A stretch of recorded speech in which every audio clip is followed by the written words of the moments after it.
Ladies and gentlemen, here we are with the Pulsar Xlite V2, specifically in the retro edition. Oh yeah. First, let's go over the specs. The length is 122 millimeters, the height is 42 millimeters, and the width of the mouse is about 66 millimeters. For reference, my hand is 21 centimeters long by 10 centimeters wide. The mouse also weighs 59 grams and is using the 3370 sensor, with the main switches being Hawano blue shell pink dots. Now, because this is a special edition of the Xlite V2, some of the features that you will notice in this mouse will be a bit different to the regular Xlite V2 and will be treated as such.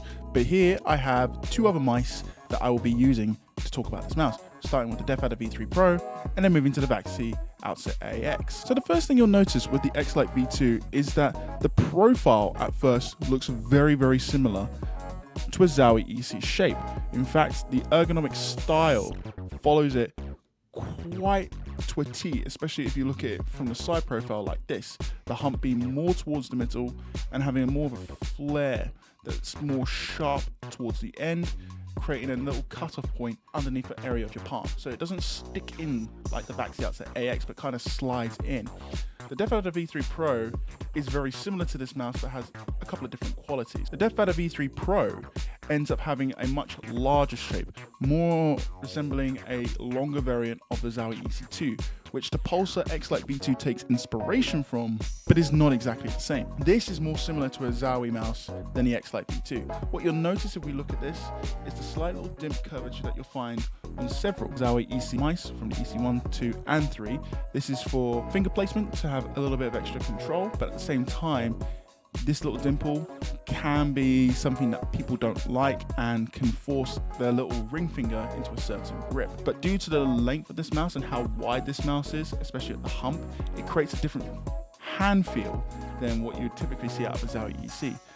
The reason I want to put this in comparison is because this is the main competition to the Pulsar Xlite V2. The retro edition, like I said at the beginning, includes Hawano blue shell pink dots, which from a sound test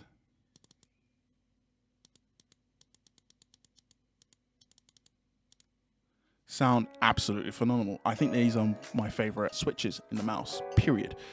Now, their pricing is a bit different, but the quality is actually there. With the Pulsar Xlite V2, it's quite sturdy, does not creak, has a very low weight for its size, and feels quite nice and maneuverable. But going back to the shape, what you'll notice is that it does not have that dimple. So if we go facing underneath like this, what we'll also notice here is that curvature that you'll see on the side, like you did in the DefAdder V3 Pro, is not really present, and which is why I wanted to compare this more to the Outset AX.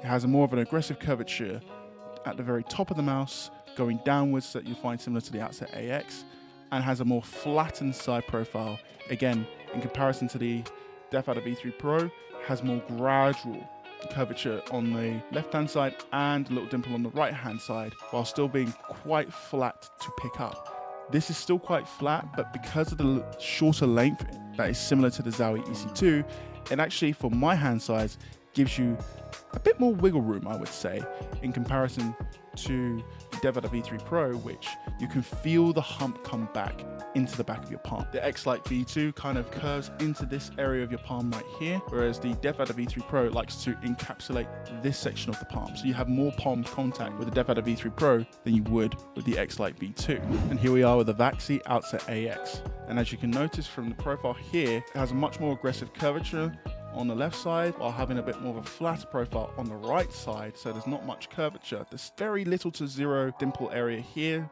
for where your ring finger would go, and in hand, besides the little stubby point that you'll find on the Vaxi Outset AX due to its shortened length and this point being shortened and made much more exaggerated, so you will feel this dig into a certain area of your palm. These mice are much more identical than people would actually give credit for. Again, the Pulsar Xlite V2 takes a little inspiration from Zowie, but main inspiration from the Vaxi Outset AX as well.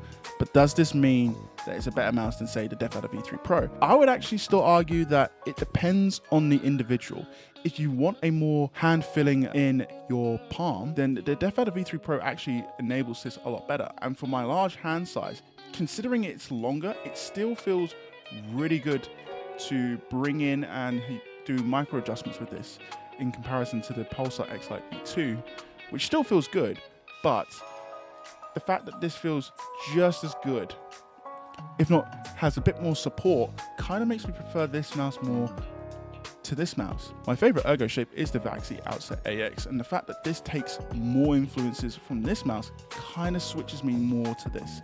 It just has a slightly narrower feeling at the top of the mouse in comparison to the Vaxi Outset AX, which has a much more wider feeling, making it feel a bit more precise, shall we say. Switch implementation is good, the side buttons and the main buttons, but I feel like Razer do it a bit better. However, the main buttons, while phenomenal, I still prefer the Hawaiian blue shell pink dots. But overall, for the wireless options that you have on the table, the Pulsar Xlite V2, especially the retro edition, is going to be very much more appealing to a lot more ergo fans due to its price, but also the fact that it feels, I think, like a better shape to a lot of people than, say, the DeathAdder V3 Pro. Now, I'm not knocking this, because I feel like this is a phenomenal shape, and many people will use and say in crucifixion, oh, you don't like the DeathAdder V3 Pro. I actually do. It just took me a lot longer to like it in comparison to these two mice, because I prefer the profiles that these ergo shapes go for in comparison to a standard EC. And the best example to showcase is that I had to use grip tape to kind of get my hands in a more specific position so that I can get a much more consistent grip with the DeathAdder V3's very flat sides. So once I was able to get that locked in, it felt phenomenal. But I could find it more easily with the Pulsar Xlite V2, and the fact that the coating is actually somewhat better than the coating on the DeathAdder V3 Pro, unless you got the wired version or the Faker edition, in which case, from what I've heard, the coating is way better on this mouse. Now in game, I was quite surprised with the amount of time it took me to pick up and play with this mouse. It did take me about a few days, but once it clicked, it clicked.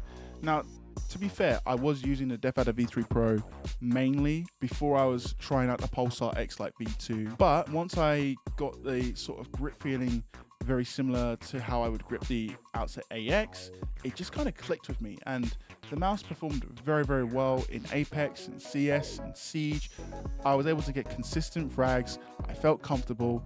I didn't really have any issue using this mouse whatsoever. Now, in terms of things that I didn't like, the negative aspects, it wasn't actually the sensor itself. I think the 3370 sensor was phenomenal, didn't have any issues with lift-off distance or the mouse stopping all of a sudden like I did with the Pulsar X2 Mini. But for me, I think the main downside was kind of the skates. The skates are an improvement over the Pulsar X2 Minis, but for me, they can get scratchy very, very quickly. And by replacing these with some core pads, maybe some Tiger Ice, this should alleviate the problem entirely. If you're on a cloth pad, I don't think this will be much of an issue, but since I'm a glass pad user now, I find that this issue is much more prevalent. But again, with better skates, I think this could actually alleviate that entire issue altogether. So for my conclusion, I'm just going to reiterate what I said midway through this review, talking about the DeathAdder V3 Pro and the Xlite V2. If you're going to compare these two mice and choose which one is better, it comes down to personal preference and how much you're willing to pay for the mouse. If you want the best technology that money can buy, I would actually recommend going for the DeathAdder V3 Pro. But if you're more for shape and you want a more hand-feeling experience, again, I would go for the DeathAdder V3 Pro. But if you want something that's a little bit more safer, I would say, a bit more tried and tested, has a really nice feeling in hand, I would actually go for the Pulsar Xlite V2. The similarities that this has with the Outset AX makes me recommend this mouse even more, and currently this will be the closest mouse that we've got to an Outset AX wireless. Just a few caveats that just stop it from being basically a direct clone. But hopefully we'll find another mouse that will try and challenge that in the future. Maybe the Lamzoo's Dawn, or Vaxi will actually release an Outset AX wireless version. But that's about it. Thank you so much for watching. If you want to watch my other mice reviews, check out the top right corner here. The most recent one being the Vaxi XE at the time of this recording. And be able to check out all the other mice that I'm testing, and hopefully we'll be able to grow over time. But make sure to like this video, comment any questions that you have, like, subscribe, and I'll see you guys later. Take care. Goodbye.